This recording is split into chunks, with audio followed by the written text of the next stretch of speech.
الله من الشيطان الرجيم. بسم الله الرحمن الرحيم.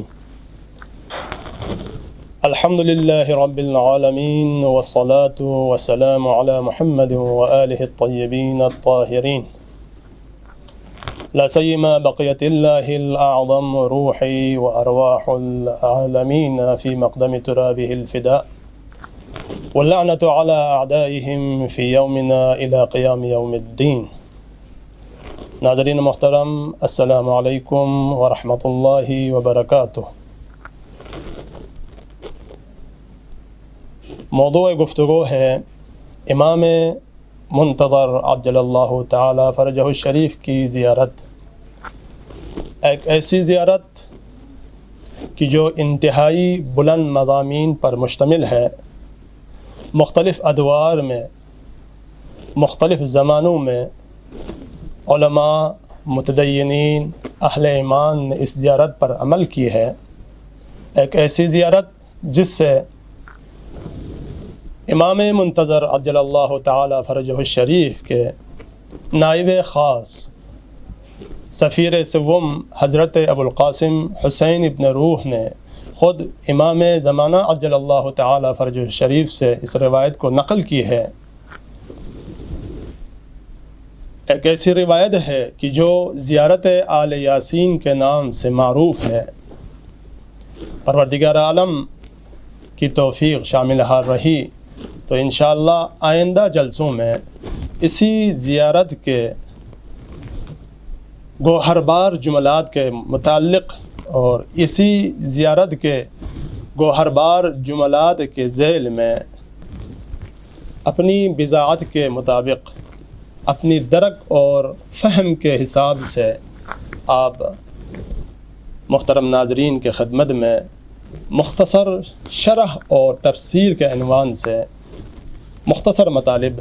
عرض کرنے کی کوشش کروں گا۔ یہ ایک ایسی زیارت ہے کہ جس کو خود امام زمانہ عجل اللہ تعالی فرجہ الشریف کے نائب خاص نے نقل کی ہے۔ لہذا عزیزان محترم، اس روایت کے، اس زیارت کے متعلق گفتگو کرنے سے پہلے مقدمتاً دو نقطے کی طرف اشارہ کرنا انتہائی ضروری سمجھتا ہوں۔ سب سے پہلا نقطہ یہ ہے کہ زیارت کس سے کہا جاتا ہے اور کس چیز پر زیارت کا لفظ اطلاق ہوتا ہے۔ لغت کے اعتبار سے دیکھا جائے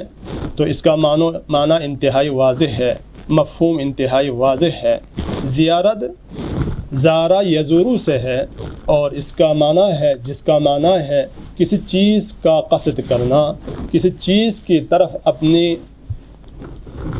باطنی اور قلبی میل کا اظہار کرنے کو زیارت کہا جاتا ہے۔ لیکن عرف عام میں، عرف تشیع میں زیارت کا یہ لفظ، زیارت کا یہ کلمہ دو چیزوں پر اطلاق ہوتی ہے۔ دو امر کو، دو چیزوں کو زیارت کہا جاتا ہے۔ ان میں سے پہلا امر یہ ہے،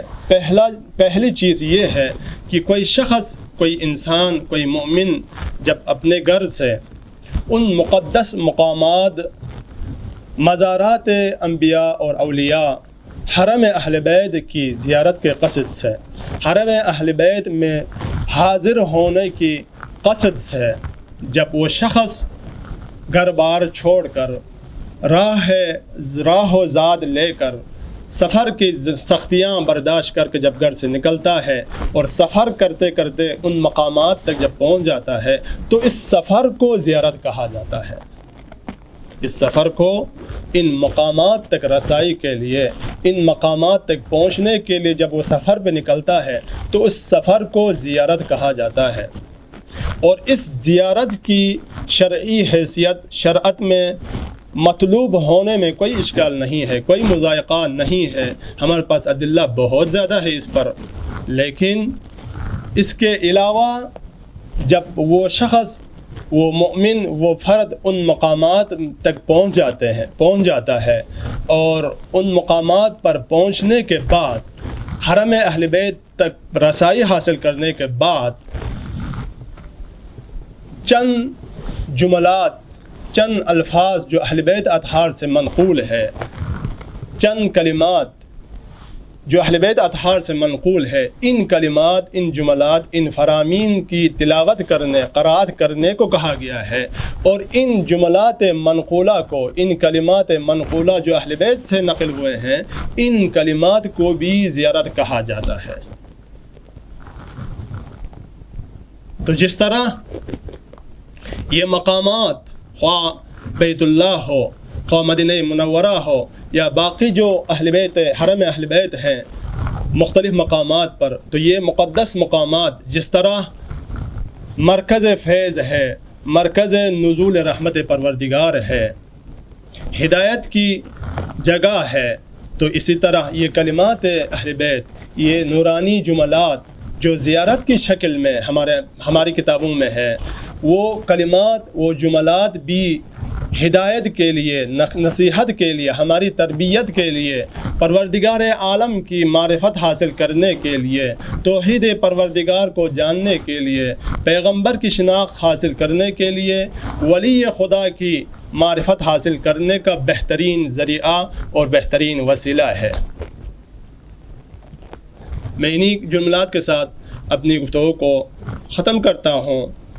اور پروردگار عالم کی درگاہ میں دست بستہ دعا کرتا ہوں، پروردگار ہمیں معرفت کے ساتھ زندگی گزارنے کی توفیق عطا فرما۔ والسلام علیکم ورحمۃ اللہ وبرکاتہ۔